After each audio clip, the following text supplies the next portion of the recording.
المصنعات اللي اكتر حاجة مش عارفين بتتعمل ازاي. مش هخليكي تشتري اي مصنعات من بره تاني. عملنا مع بعض سجق وعملنا مع بعض البسطرمة.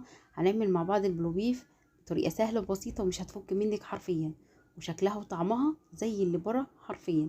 جربي الوصفة دي، وكلها كده حاجات طبيعية جدا. مفيش اي حاجة فيها تكون غير صحية.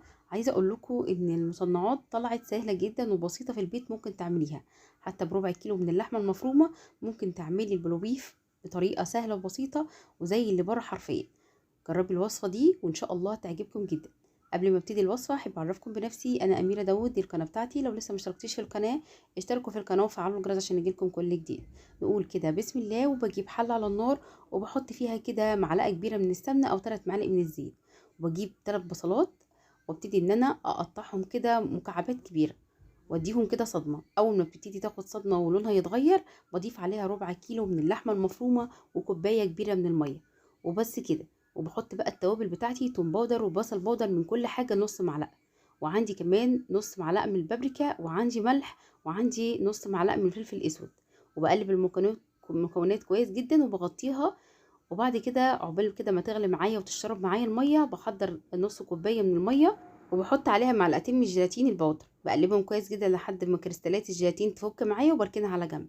الميه ابتدت تشرب معايا شويه، ابتديت ان انا احط 3 ورقات من الورق اللورا، وعندي اللون الصحي لون احمر كده عشان يعزز لي اللون ويخليه زي اللي بره بالظبط، وعندي 3 حبات من الحبهان. وبتعدي الحاجات دي علشان لما تيجي تشيليها تبقي عارفه ان انت اتاكدتي ان انت شلتيها كلها.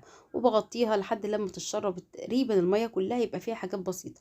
بشيل الورق اللورا وبشيل كمان الحبهان. وبعد كده ببتدي ان انا اضيف بقى البهارات بتاعتي، الجيلاتين بتاعي عفوا. بحط الجيلاتين بقى اللي انا قلبته في ميه كده بارده، وابتدي ان انا اديله بس غلوه بسيطه كده، واتاكد ان انا شلت الحبهان. بعد ما بيبرد تضربيه في الكب عندك في الخلاط عندك او بالهاند بلندر كده وهو سخن، لحد لما اللحمه بتاعتي تحس ان هي دابت كلها زي ما انتم شايفين كده.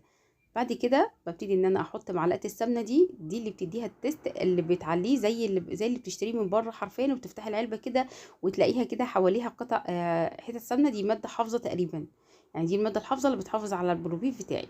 بجيب بقى العلب بتاعتي اللي هحط فيها وبدهنها كويس من السمنه، وبعد كده ببتدي ان انا اسيبها تبرد تماما. بعد كده بحطها عندي في التلاجة لمده 4 ساعات. انا كنت مستعجله عشان الفيديو، ببتدي ان انا احطها عندي في الفريزر بتجمد يا دوبك ساعه. حابه ان انت بعد ما بتجمد في الفريزر تنزليها تحت، مفيش مشكله، ما تخافيش، مش هيفك معاكي ولا اي حاجه حرفيا. ممكن تعملي نص كيلو لحمه مفرومه زي ما انت عاوزه تعملي الكميه. قلبتها كده زي ما انتم شايفين وقطعتها، شايفين القطع البلوبيف زي اللي بره بالظبط، وكمان طعمها مع البيض حرفيا زي اللي بتشتريه من بره واحلى كمان، وحاجه صحيه انت عارفه هي عامله ازاي.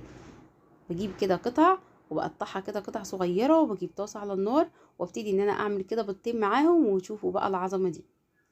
جبت طاسه على النار وحطيت فيها نص معلقه من السمنه، وضفت عليها البيض على حسب الكميه اللي انا عاوزاها، وقطعت كده قطع البلوبيف زي ما انتم شايفين.